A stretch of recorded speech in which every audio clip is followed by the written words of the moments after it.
Hey everyone, welcome to Prophecy Roundtable. Tonight we have a special guest coming to us from Los Angeles. I'm really excited to have David Heavener on. We're going to talk about prophecy and the last days spiritual warfare. He is a movie maker, an actor, and he's been working on a lot of cool stuff. A show that he's been putting out is The Last Evangelist, and I'm really excited to talk to him about that. And so I think this is going to be great. If you guys have questions, please go ahead and put those in the chat. And here we go. So, hey, David, it's really great to have you on the show. Hey, Doug, it's good to be here with you and Joel. And I really admire you guys for doing a live show. Most people tape their show, but you guys want to really abuse yourselves and do live. And the reason I say that, I've been doing a live show for 7 years. And so I just want to, really commend you all for that, because I think doing stuff live, God works in very interesting ways when things are live. Indeed. Thank you. Keeps it exciting. Yeah, absolutely. Wow. So this is great. Joel, good to see you again as well. And good to see you, Doug. Yeah. Thank you. So, David, tell us a bit about yourself, kind of some of the things you're working on. I'm really looking forward to hearing about this. Yeah, well, thank you. You know, I started out as a songwriter a long time ago in Nashville, Tennessee. I was lucky enough to write some top 10 records, country, and then I wrote for some TV shows, John Carson and the Tonight Show and Hee Haw, and so that kind of got me into Hollywood a little bit. Tried to pitch my music out there, but they didn't want to hear my music as far as being in movies. But they thought I was an actor. And so I went before this little guy behind a camera. He was Asian, and he wanted me to do an impersonation of Clint Eastwood, you know, because he was doing this martial arts movie. I said, well, I don't act, but I can do an impersonation of Clint Eastwood. So I looked in the camera, and I didn't know what I was doing. I'd never done anything before. I was nervous, but I go, I know what you're thinking, punk. Did he fire 6 shots or only 5?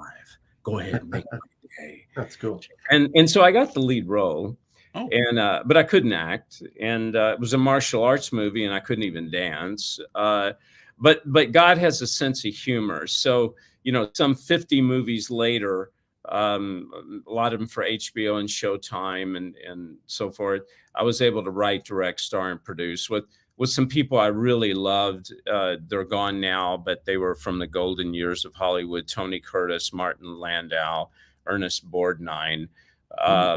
And so anyway, I think I gave you my whole life story in 4 minutes. So I think we're done with the show now, guys. So what can I say?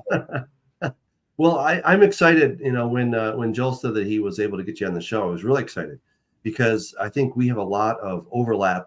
I'm no actor. You've done a lot of that, but I've also spent a lot of time writing about the end times, and so I'm really excited to just hear your stories and kind of what God is up to. I think it's really cool stuff. So. Yeah, thank you. Well, from the point I stopped making films about 10 years ago, I thought God called me into the ministry as a pastor. And so I started a church, and I started building this church, and it's pretty good. Had a couple of hundred people in a very short period of time. Because, I've learned how to talk since I've made all these movies. Before I couldn't even talk, but now I'm a pretty good talker. But one Sunday morning, God spoke to me and said, what are you doing? I said, well, I'm building my church. And he said, yeah, I know you're building your church, but you're not building my church. What do you mean, Lord? And he said, you're not telling the truth. You're giving people this cotton candy Jesus. So I said, what do you want me to do? I was under a lot of conviction at that point. He said, I want you to tell the truth. I said, well, you give me the word next Sunday, and I will say whatever it is you tell me to say. So I didn't prepare a sermon. Now, keep in mind, I had a couple hundred people, and I was preaching really powerful, prosperity, really feel good type stuff. And I didn't have a sermon that Sunday. And I got up and I looked at everybody, and God said, now you need to tell them the truth about eternity. And at that point, I opened my mouth, and the Holy Spirit said, a lot of people are going to go to hell, and many of them are in this room this morning. And boy, you could have heard a pin drop, let me tell you. Wow. I preached hellfire and brimstone. I don't know if you guys know what that is. Oh, but yeah. Oh, yeah. Oh, yeah. I'm a recovering Baptist, so I know what that is. Yeah, okay, there you go. Well, I come from a church in Kentucky, a little country church, Baptist church, and where hellfire and brimstone was preached a lot. But the point is this, is that I didn't get any slap on the backs that Sunday. Way to go, David. Great sermon. I just got a lot of people not saying anything, kind of leaving. And so what God spoke to me, he says, if you'll just follow my word and listen to me one day at a time, I will bring you into the ministry in which I created you to be in, not to copy somebody else, you see. So what I thought, guys, is God wanted me to quit what I was doing, the film industry, and wanted me just to be a preacher, you know, like a lot of other preachers. He didn't. So he showed me in the next couple of months, he said, I want you to take your church and I want you to turn it into a school where you're going to teach kids and young people how to make movies. And then on Sunday night, you'll invite them to meetings. And this meeting will be a church meeting, you know. And so we started making these little films, and I would invite kids on a Sunday night, and kids got saved, and Holy Spirit broke out, and there was revival, and they brought their parents. And so the point I'm trying to make is, if God calls you into the ministry like he did me, don't abandon the talent that he gave you. Bring it with you into the ministry. And that's what I did. And so when did that occur? You were making movies all the way along, 40 years of movies, and then around 2008, 2012. When did things switch? 2012, Okay. things switched. And I left Los Angeles, took my whole family back east. I thought God was saying, you're going to start a church back there. Okay. And this was before the church I just told you about. Okay. But God had, he was true to his word. I did start a church, but the church, see, I thought I'd start this big mega church, but it was actually a church in my mother's living room, a little Bible study. And my sisters came, who are recovering alcoholics. And it's the first time I heard my 87-year-old mother pray out loud. And God said, this is your church right now. This is where I'm going to start you out as. So I was there for a year and a half in her living room. People would come. But then I left there and went to Atlanta. And that's when I started the bigger church in Atlanta, Georgia. So from 2012 until, well, what I'm doing now, whatever it is I'm doing now, has been my path. And what is it that you're doing right now? What kind of movies are you working on? Well, back in 2017, God woke me up. I was sleeping in the church, which I had started, and God woke me up at 3 o'clock in the morning, gave me a TV series called Last Evangelist. And it was a story about a world that had a virus, and they were giving vaccines, and there were lockdowns, and I'm a cop. My job is to bust underground churches for not registering with the government, until one night I hear God's voice. I go blind. And when I come to, I can see things that I couldn't before. So with the Bible in one hand, a gun in the other, I set out to find the Antichrist. Now, this was 3 years before the pandemic. So when I wrote it, I pitched it to some of my friends in Hollywood. They said it was science fiction, sci-fi. I said, no, I don't think so. I just feel like this might happen. Well, sure enough, in 2020, it happened. In 2021, I started filming. And the TV series, the first 2 episodes are out right now on davidheavener.tv if anybody wants to go watch them. And so that's, yeah, I tried to pitch it to the studio guys, to the studios, but they wanted to take God out of it. They wanted to turn it into one of my, action movies that I'd been making in the past. And I said, this isn't that. So I went to God and said, God, I don't have tons of money to make this myself. He said, well, I don't want you to. I want you to go to my people. I said, what?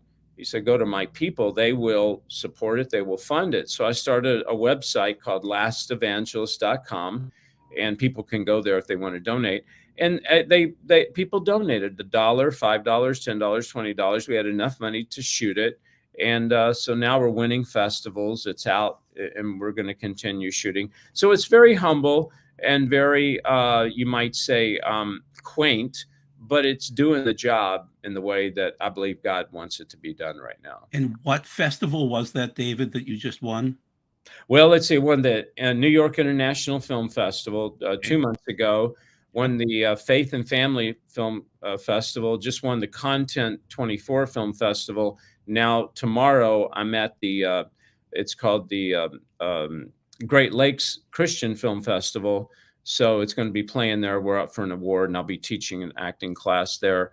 And then we won the Nazareth Film Festival. We've won about 7 or 8 festivals right now. Cool. Good for you. And so you're finishing up Last Evangelist, and that will be coming to Roku. Give us all of the possibilities for viewing it. Apple TV, Roku, davidheavener.tv. What else? Yeah, you can watch it on my platform, davidheavener.tv. But if you're a member of Roku or Amazon or whatever, and you have a paid subscription, you can watch it on TV on Amazon, Roku, Android, Apple TV, those platforms. So yeah, that's where you can watch it now. You can see the first and second episode. Now on my channel, davidheavener.tv, I have over 900 videos, interviews on there, including the coming apocalypse. And I interviewed like hundreds and hundreds of pretty known people that have been in this space for a long time. L.A. Marzulli, like great Russ Dizdar, and Rob Skiba, Michael Lake, and so forth. That's very cool. And I got to get you guys on my channel too. I got to interview you all. So there you go. Doug would love to do Corrupting the Image and things like that. He's an author too. So yeah. All right. There you go. Perfect. Yeah. I started writing about the hybridization that I think the Antichrist is going to embody around 2011. And so I was, talking about stuff that was, I think a little bit ahead of the curve back then. And now, we see it just exploding. It's happening so quickly, CRISPR-Cas9 and all that stuff that it's just at breakneck speeds. So yeah, it's pretty wild. All that's coming down the pipe. No doubt about that. Who's your audience for The Last Evangelist? I'm really curious. Who are you trying to reach with that? Well, we just did a screening in Atlanta, Georgia last week, and it was a very successful screening because there were a lot of young people there.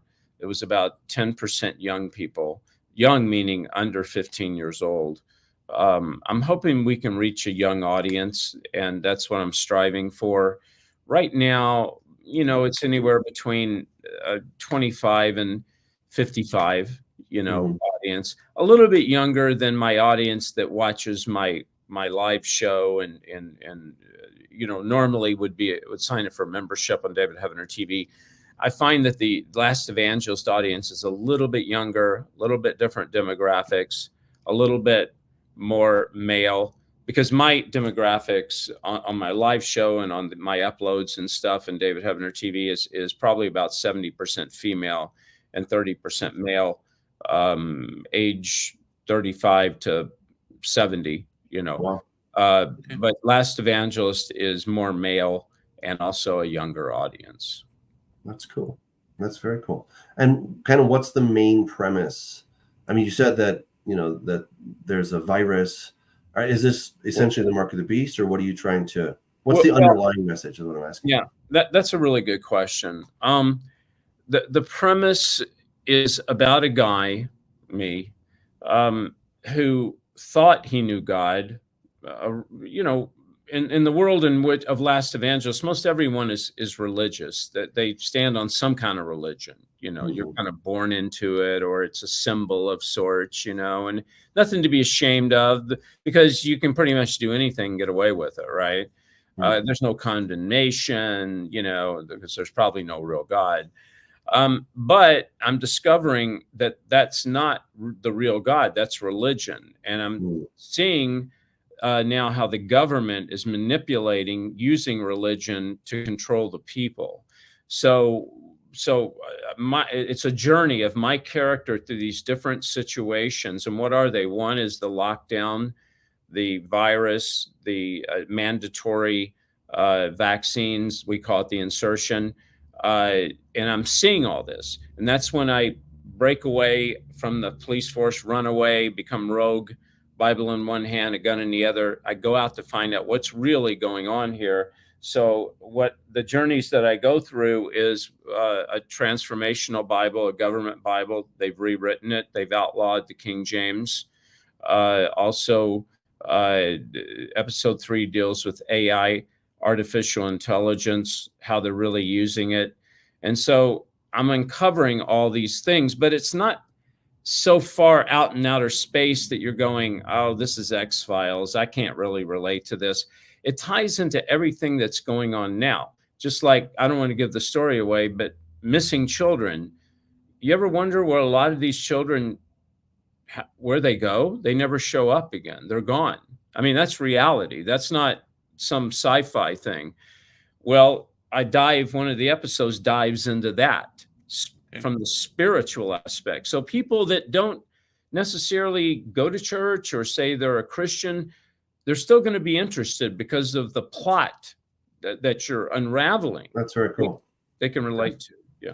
Do you think that movie is one of the best ways to get the kingdom message in front of people? I mean, that's something that I've been feeling as a pastor. I feel like sort of the age of church is kind of coming to an end. I wouldn't say it's over, but I think we're coming to an end with church as we know it, and that we really need to focus on getting the message of the kingdom of the Bible, the good news, in front of people on their screens, Netflix or whatever it may be, so that we can really reach a wider audience. I was shocked to discover that Billy Graham and his crusades, average Billy Graham crusade cost $2.3 million. I was shocked.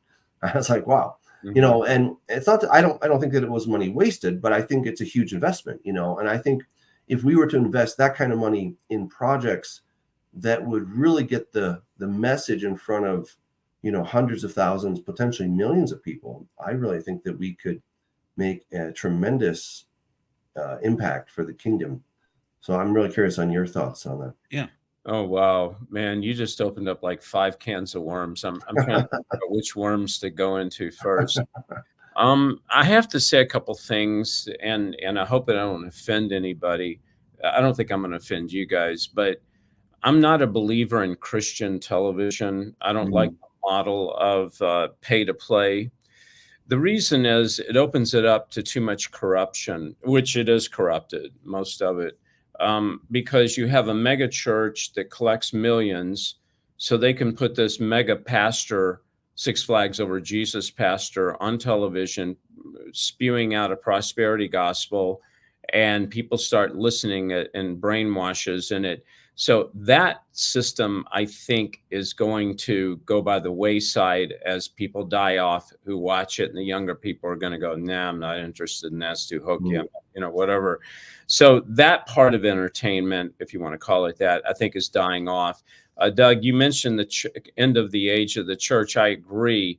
I think it's the end of the age of the church system as we know it. I think the church you're talking about is going to go into the streets, go into a lot of different places. But one of the big places it's going to go into is the entertainment system, I believe. In case in point, movies, which you mentioned. I think people that we don't think would ever make it to heaven, we're going to turn around and go, hey, dude, what are you doing here? And we've been looking for people we thought would be there. I hope I'm not one of them. I hope you guys aren't looking for me. So, I mean, I think that with this new way, look, here's the deal. God's always moving. The problem is we don't. God moves amongst a group of people, and then this group of people becomes comfortable, right? Because we're in the groove, man. We got the building, we're making the money, we don't want to do anything. But God says, no, move, keep risking. So they won't move. So then God moves, he'll move in a different direction. So I think he's moving now amongst these filmmakers. And I don't mean just Christian filmmakers, but I'm talking about he's opening the eyes of a lot of creative people right now. Mhm. God is a big God. And I'm not talking about New Age or, that kind of stuff. I'm talking about really the Holy Spirit moving through people and through creative people outside. Is story still critical? Is a good story still sellable, or are those days over and people just want their 5 seconds of this and a quick video and they're done and move on to the next one? Or will they sit and binge on your stuff or other good stuff? Well, they binge on my stuff. If they'll binge on my stuff, they're going to binge on a lot of stuff. No, because we have a good story. May not have tons of money, but we got a good story, and people, Okay. and that. But God is perhaps the greatest filmmaker of all. He took nothing and turned it into something in 6 days. He's the greatest low budget filmmaker that ever exists, right? And what is it? It's a story. We are actors in his script, right? Director's the Holy Spirit, so I say. So yes, people will always be attracted to stories. This thing about it shouldn't be more than 3, 4, 5 minutes long, that's only because what they're presenting has very little merit. It's just sensationalism. But you give a kid a good story, they'll hang with you for an hour and a half. You said kid, so you're saying a young kid now, he'll hang with the story. Yeah, because Okay. yeah, Good. because if you're telling somebody something they can latch onto and they want to know what the next move is, they'll stay with you on that move. The problem with my daughter's one of the king of TikToks, right? And I had a very large TikTok account until they just took it down last week. They took my whole channel down. Had thousands and thousands of followers because I put up the Antichrist, and they don't like you saying Antichrist on TikTok. Oh, But okay. yeah, but the reason TikTok is successful and people on there are successful is not because they have good stories. It's because they can sell sensationalism within 2 to 5 minutes. They can sensationalize things, but you let them go any further than that, they can't tell a story. And that's why nobody wants to watch anything longer than 5 minutes. It's not that people's attention spans are short. It's that people telling the story don't have the talent to keep it going any longer. So I think the power of story is evident. I mean, I occasionally binge watch a few things, and and I can't. I just let it go. Like, we're taking you to the next episode. I'm like, oh, okay, if I have to, Right. because I'm like, okay, this is a good story. I'm invested in the characters. I'm invested in the plot. I'm really curious what's going to happen next. I know it's 2 a.m. and I should go to bed, but gee, I can't stop. And I really believe that is where we need to get, because I think we can get really stale in our theology. I think a lot of us can get into arguing about all kinds of minutia, and we never get to the end of it. And then the world is like, I don't really care about your debate over, King James 1611, or how many times you have to dunk somebody, or, all these different things that they're just like, I don't know, it's just not that relevant for me. And I really think that we need to focus on getting content, really good content. And I mean, not PureFlix content, no offense to PureFlix, but, I really believe that we need to have stuff that is going to get into people's psyche. We're not asking them to give their lives to Christ on episode 1. I think, I don't know, it's cheesy. In my opinion, I think there needs to be time to develop these things, and so that people get really sucked into it. When you begin to realize how much theology was in the Matrix, it blows your mind. Whether you like it or not, there was still a lot of theology there. And whether you agree with the theology or not, doesn't really matter. There was a lot of theology in that movie, and as you're saying, God is the greatest storyteller of all time. And I mean, the end times is such an epic story, right? But it takes a lot of study. It takes a lot of gleaning to kind of figure all these things out, and then to put it in a format that is really going to work for people. And it sounds like that's what you're attempting to do with The Last Evangelist in part. So which I applaud you for, because it's a lot of work. And Oh, you know, if you yeah. can get into people that way, I mean, look at Jesus was always telling parables, right?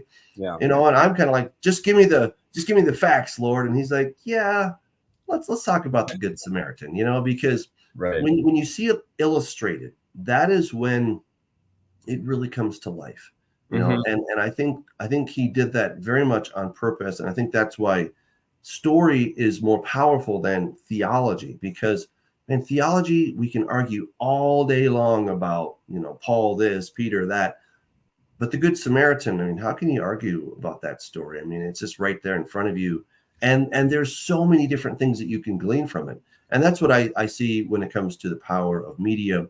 And we're in such a cool day and age where we can stream and we can put out content quickly. We've got, for better or worse, you know, AI is changing the landscape quite quickly. There was a movie that came out, Godzilla -1. I don't know if you had a chance to see it.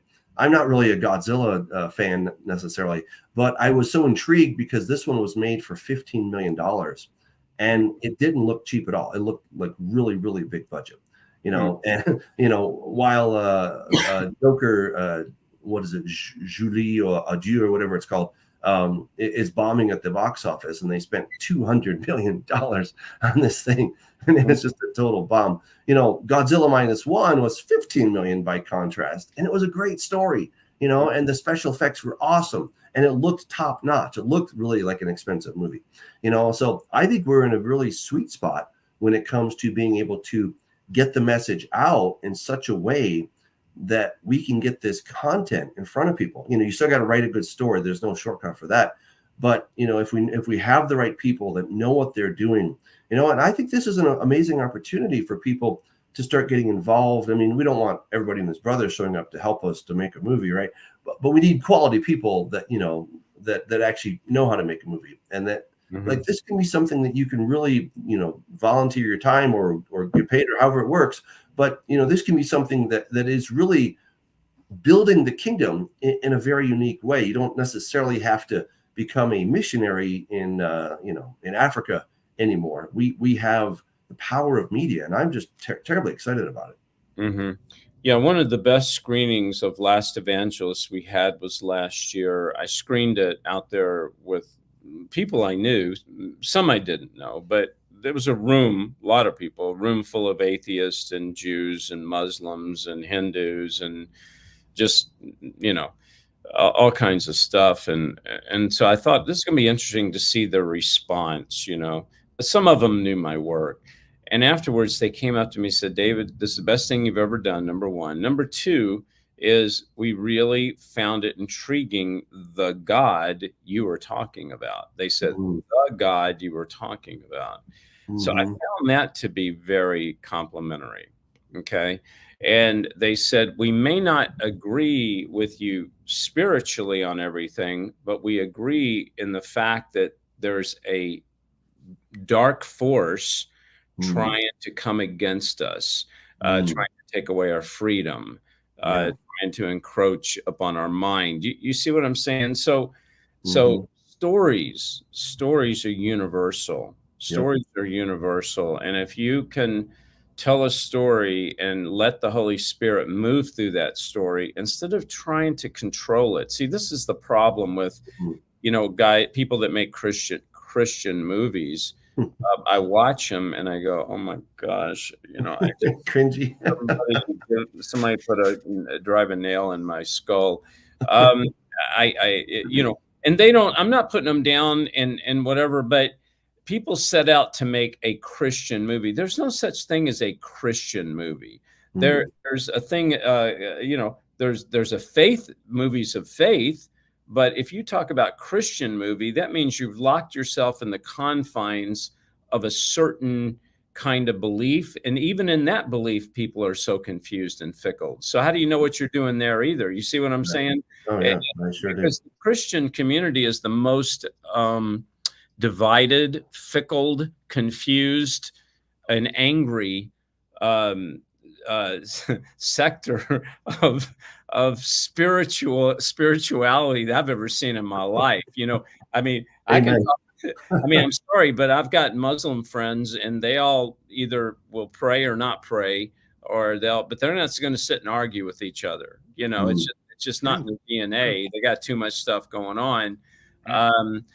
So what I'm saying is, if we can just stop playing religion and start having a relationship with God and let that God, our God, guide us through these stories and tell it the way He wants it told, and stop trying to sculpt it through some denomination, tradition, dogma, you know, then I think this is where the future is right now. Oh man, I think I love what you're saying right there, because oh my gosh, I mean, yeah,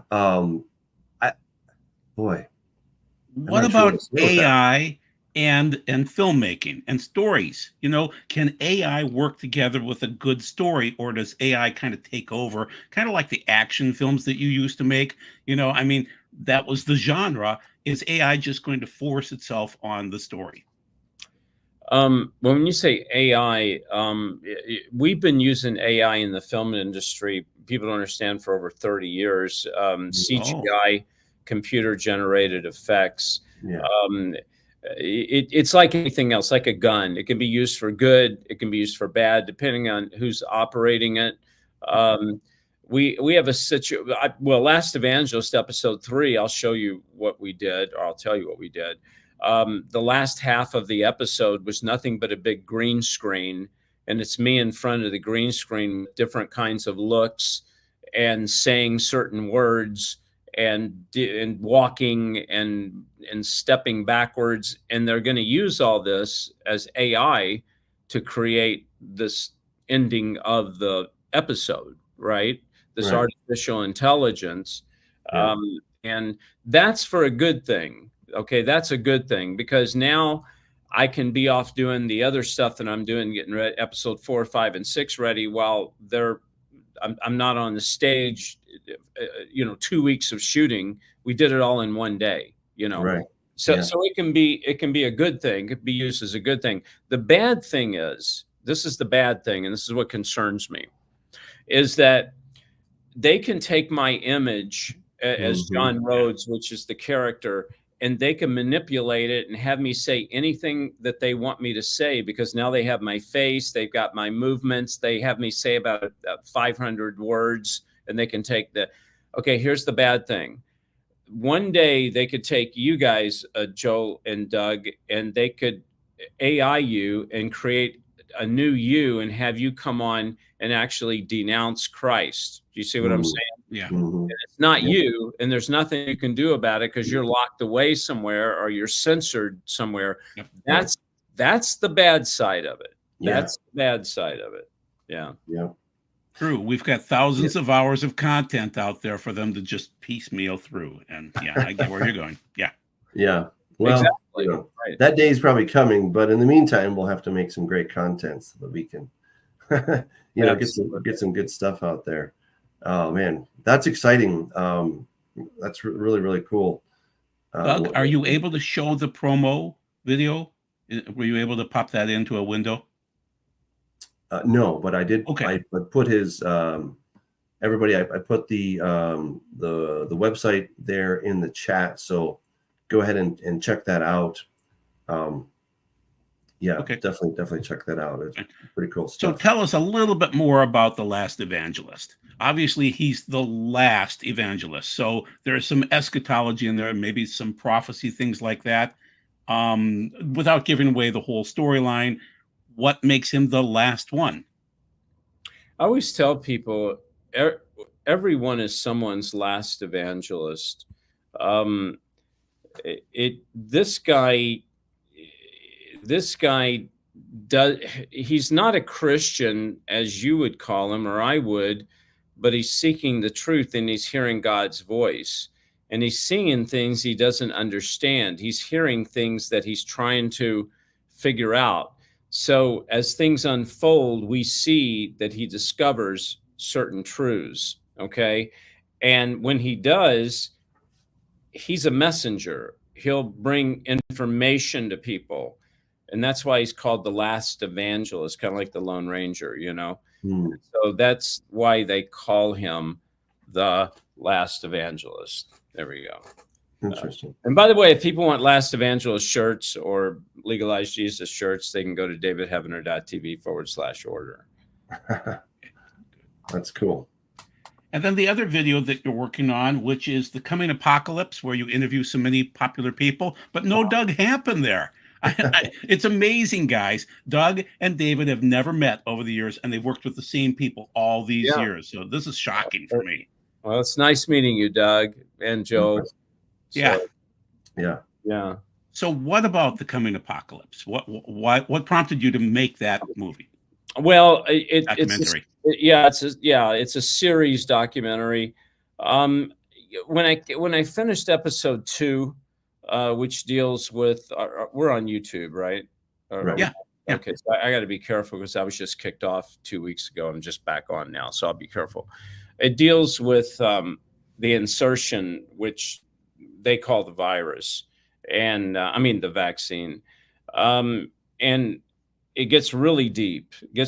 So I was talking to some of my friends, Sherry Tenpenny, Michael Lake, Lisa Haven, and I think it was L.A. Marzulli, I think. But they had all mentioned, David, you should really go deeper into this. Let people know, fill in the blanks. Just fill in the blanks. I said, it's a good idea. So we all got together, about 10 of us, and spent a couple of days filming this. And it's pretty shocking. Here's how shocking it is. I ran the commercial of it, the promo, and that's what got me kicked off social media, just the promo. Okay. Wow. Yeah. I'll say no more. It is kind of shocking. But it's out there. They can watch it on davidheavener.tv. It has its own channel, The Coming Apocalypse, and I think you'll find it very interesting. Okay. Doug's been consulting with a lady in Colorado, and amazingly enough, she was kicked off a platform just a couple of days ago, and she lost her personal ability to post and her corporate ability to post. She's just a nice, sweet grandma, but she's off, and who knows, they might reinstate her, but it is an odd time frame where the AI machine is making the decisions if you're good content or not. And but you're right about that. No, absolutely. Yeah. That's awesome. So will you be able to go forward and still be able to tell the stories, knowing that, there's AI monitoring everything that we say? I mean, they almost can think for us, and they're going to censor certain things. That's coming. It's already here. But you want to tell the story. You have to tell the story. So what are you going to do? How do you get this done? Yeah, it's a really good point. And I've thought about this a lot. Why is it that you and I can sit and talk about a subject matter? I'll call it the jab or whatever, and we'll detail it out and we'll get kicked off. But why is it then I can take that same subject matter, that same story, and wrap it into a live action drama or live action, movie, and yet they don't seem to treat it the same? Why is that? And it's a good question. I have some ideas, but I don't know how to verbalize it. I'll try my best. I think number one is they're scared to do that. If they start, when you see a movie censored, the first time you ever see a movie that's taken down, a movie I'm talking about, right? Yeah. Man, are you kidding? All of a sudden, people's eyes are going to start opening. You know what I'm saying? In other words, you're not talking about somebody's channel. You're not talking about somebody's interview. You're talking about a film, right? A film. All right. They're kind of afraid of that, because if they do that, they don't want to hurt their platform, because some platform will come along and go, bring your movie over here. We won't censor you. Right. Okay. Yep. Because it's entertainment and it's money. Right.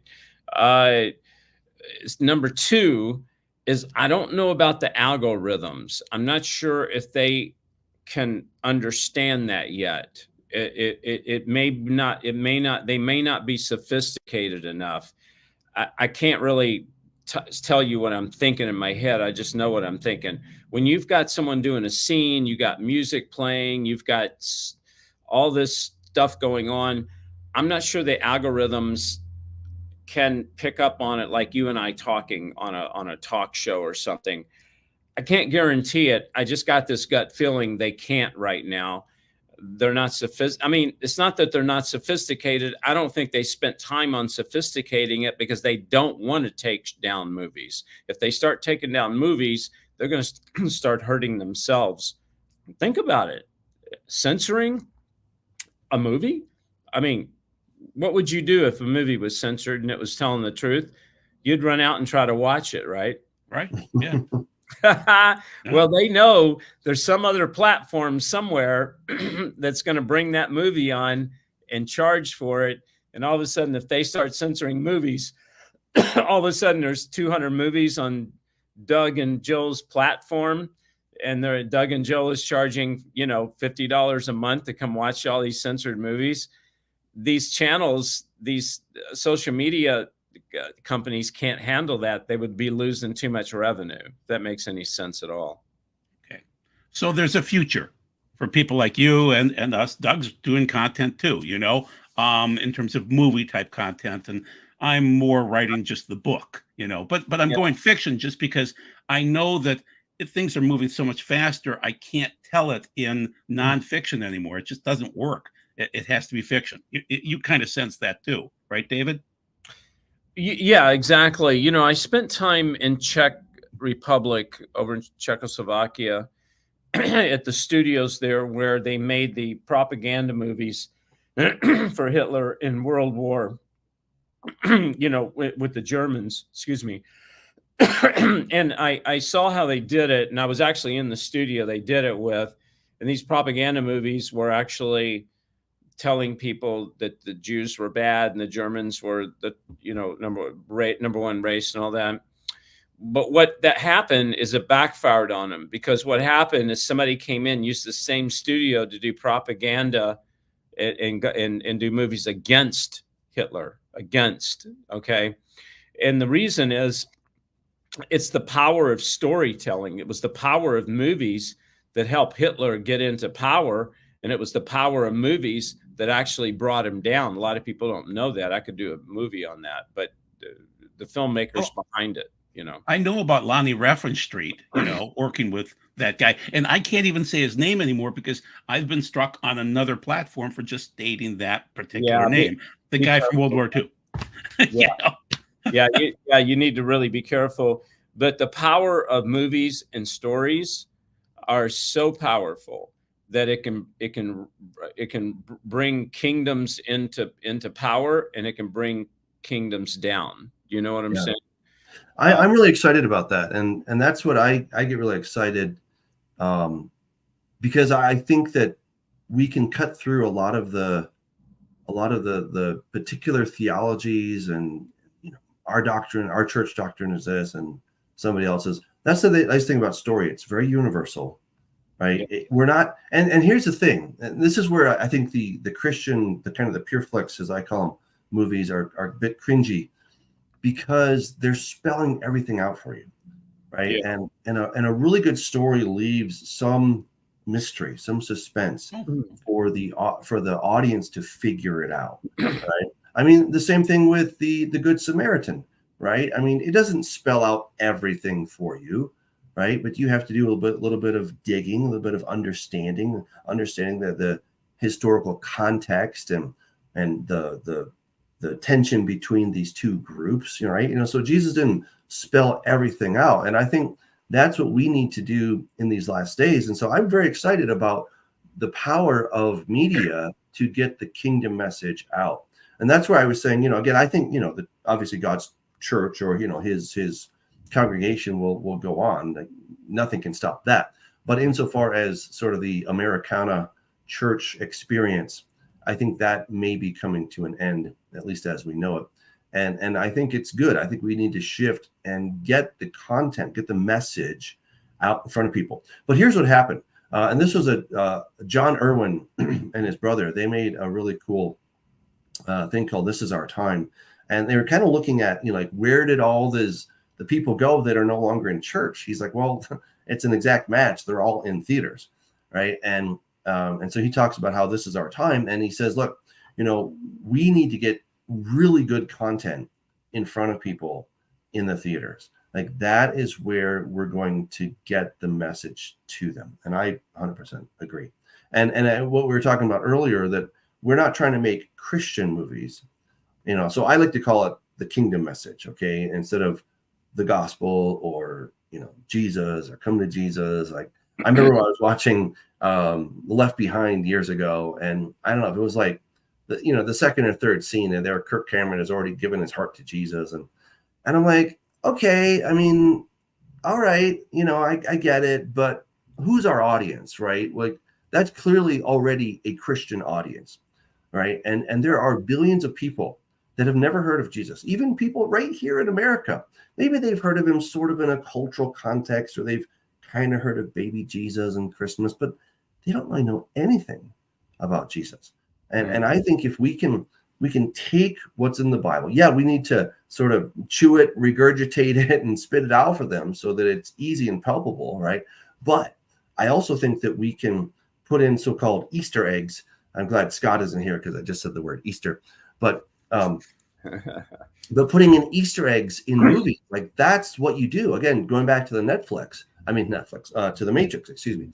The Matrix has tons of Easter eggs, and you've got to look for them, right? You have to be looking for all the not even subliminal, it's not obvious, right? Like, they might have something written on the wall, right? Some graffiti, and you're just like, oh, that's just sort of decoration. But no, there's like a message right there, you know? Mm-hmm. And that's the kind of stuff that we can layer in to our stories, where we're not saying, hey, believe in Jesus, but we're putting it in code. And that's what makes it exciting, right? That's when they get really stimulated, because then it's like, oh my gosh, do you realize how cool this is? And this is where people start to geek out, and you start having the fanfare movies where they start talking about, you know, the 10 Easter eggs that you missed in Avengers, right? Or, you know, here's all the times when, you know, you know, I don't know, Thanos went God mode or something like that, right? I mean, I sort of geek out on that stuff occasionally. And it's fun, because you're like, wow, that was really cool. And then they give a comment on it, and they're explaining, hey, maybe you didn't see this in The Last Evangelist, but did you see that one place where it was on the wall, right? And there was a certain number, and you didn't realize that this number actually meant, you know, like, it was 153. Like, maybe you didn't realize that room 153 was actually talking about the fish, right? That Jesus caught, you know. Or there's another one, 144, like, ooh, that was so clever because it was referencing the 144,000, you know, like that kind of stuff, where good writing is going to put that in there. And it's not going to say, hey, look at this, here's a neon sign, please look at this little cool thing I put in there. But you put it in, and then the audience says, wow, this is really cool. And, you know, and so it becomes multi-level, multi-layered, where you keep pulling back that onion. And yeah, there's a story at the surface level, but then there's all this other cool stuff way down deep. I mean, that's what, you know, I'm kind of preaching to myself here, because that's what my co-author and I did with Regenesis Code, is, at least we try to, in the book, you know, we put in like just all kinds of depth in there, right? And it was hard work, right? It was really hard work to put it all in. But I'm hoping that one day when we make our series, that, you know, this is going to then translate. You know, we have people that are on the ball when it comes to art, you know, the decorations, or whatever you call it, you know, you know, putting up all the different stuff, right? All that goes with the movie, the scenes and all that, right? So that you can just kind of put that in there, and then it's people are grabbing it and getting it later, you know? So again, I think we just need to have a shift in our mentality, so that we're not just thinking, you know, it's got to be come to Jesus right now. And I brought up John Irwin because he said that there's like these different groups of people, right? There's sort of the, you know, the conservative, you know, the staunch, you know, we've got to give them Jesus right here and now, and it's got to be a message about Jesus, right? You know, and someone's they're holding their Bible, and they're like, you need to come to Jesus. Like, okay, that's one kind of movie, but we're going to reach those people that are already pretty much believers in that. And they're like, amen, that was such a blessing.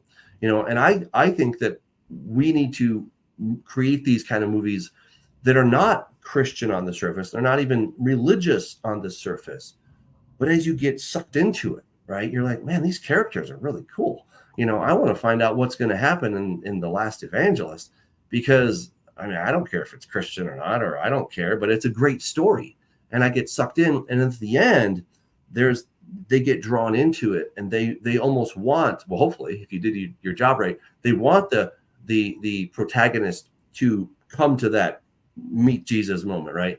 And that's what's so cool is the story can it's like a funnel. It's pulling people in, and we don't have to have an altar call. They're already like, oh my gosh, this is so cool. I want to learn more about this, right? And then they're looking for more resources on where can I learn more about this stuff. Mm-hmm. Yeah, absolutely. I agree with just about everything you said, Doug. See, here's the thing. When it comes to movie making, storytelling, there's a word, and it's agenda. What is the agenda? You see, a person that is of the light of God has an agenda for God, not religion. Not religion, and not goo-goo, somebody's going to get saved in the first 10 minutes, but an agenda for truth, okay? Without sounding religious and without preaching and without any of that. But then the dark side of the agenda is they want to suck you further away from God. They don't want you to be close to God. That's right.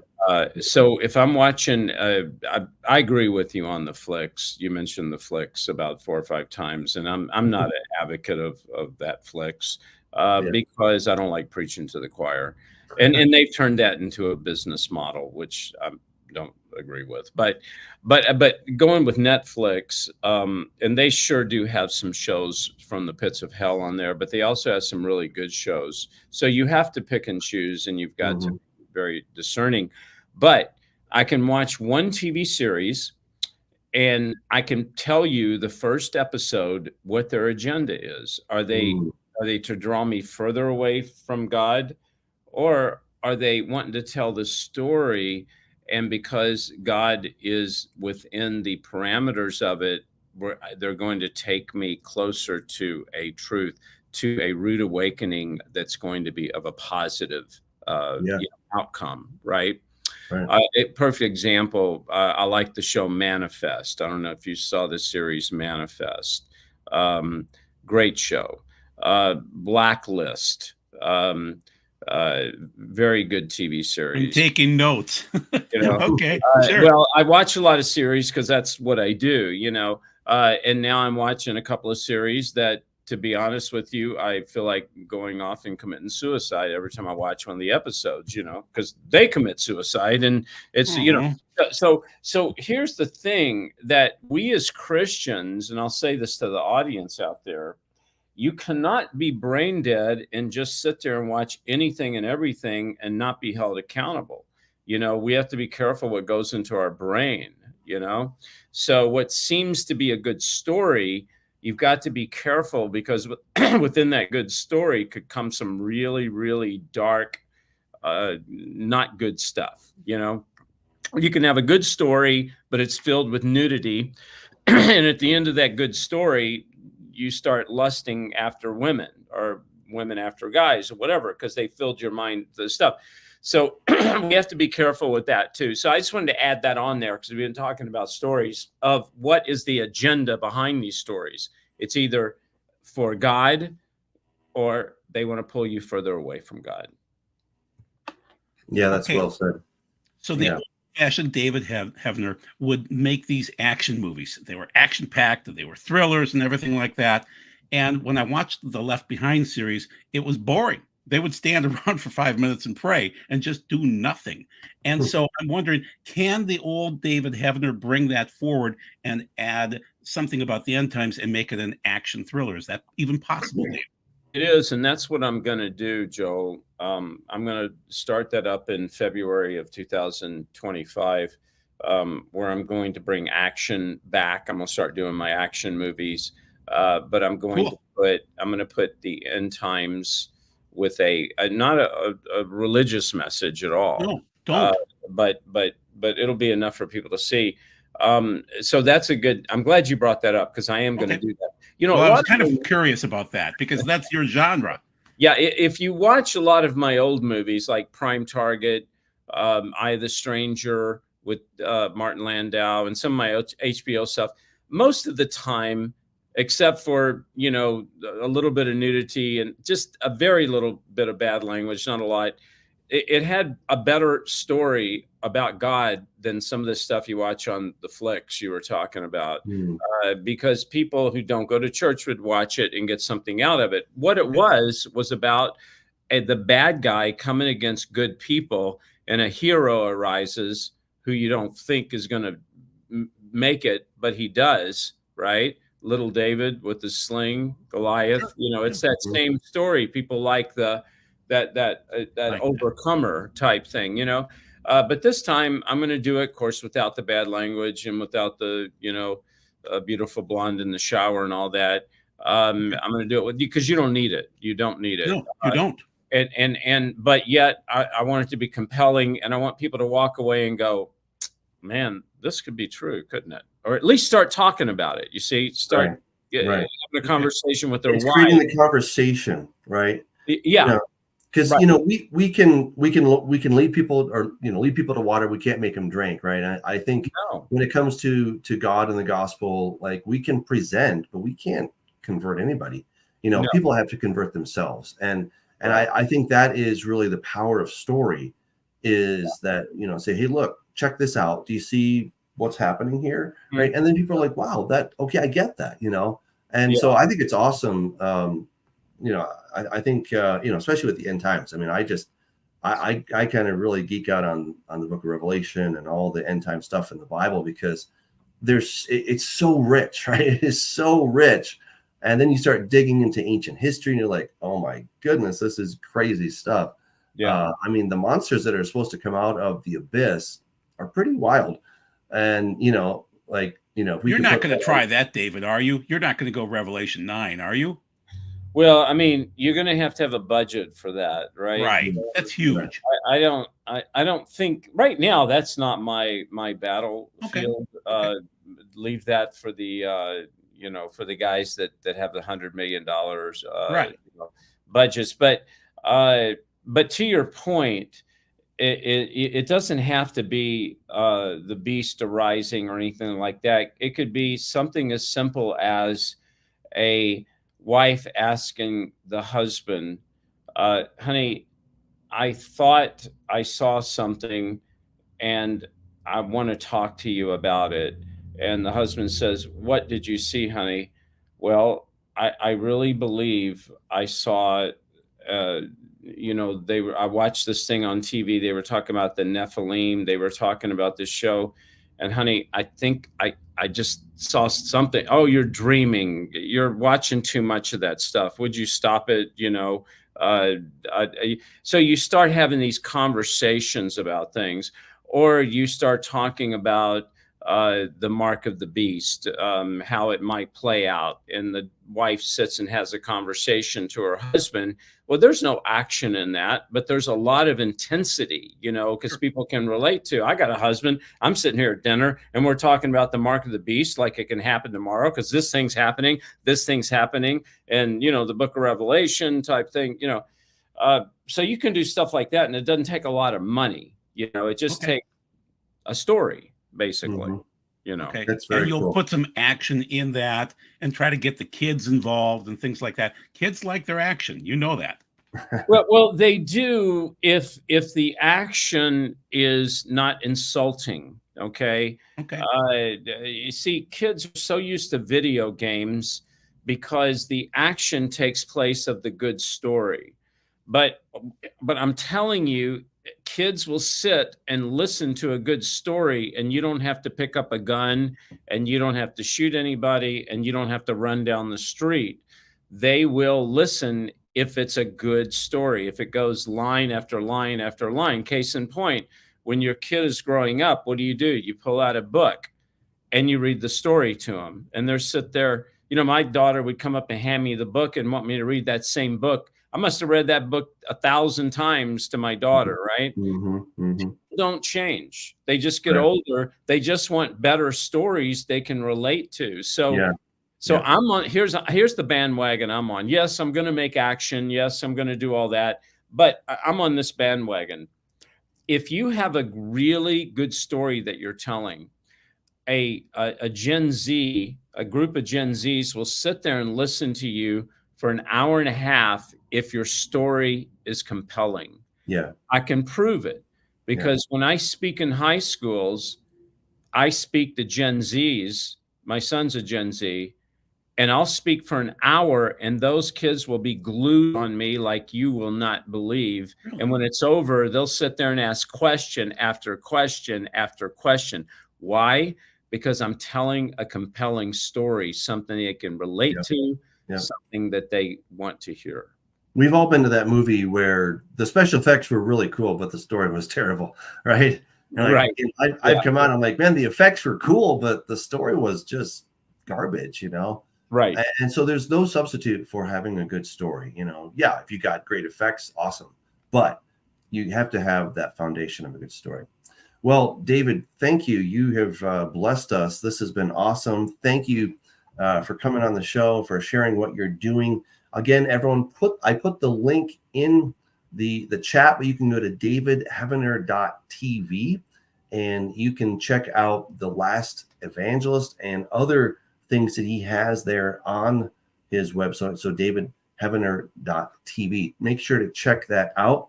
And if you're celebrating Sukkot, I hope that you are having a wonderful time. I'm going to go celebrate it with some friends and family here at the church.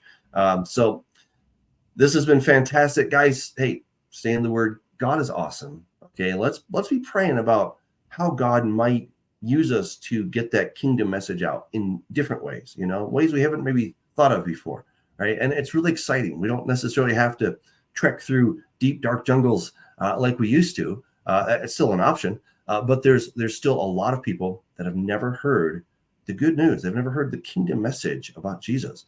And so we have really amazing ways. And I think David opened our eyes to some that we could do that. So again, many thanks, Joel. Thank you. And everyone, we are so glad that you're here. We wish you the very best. So have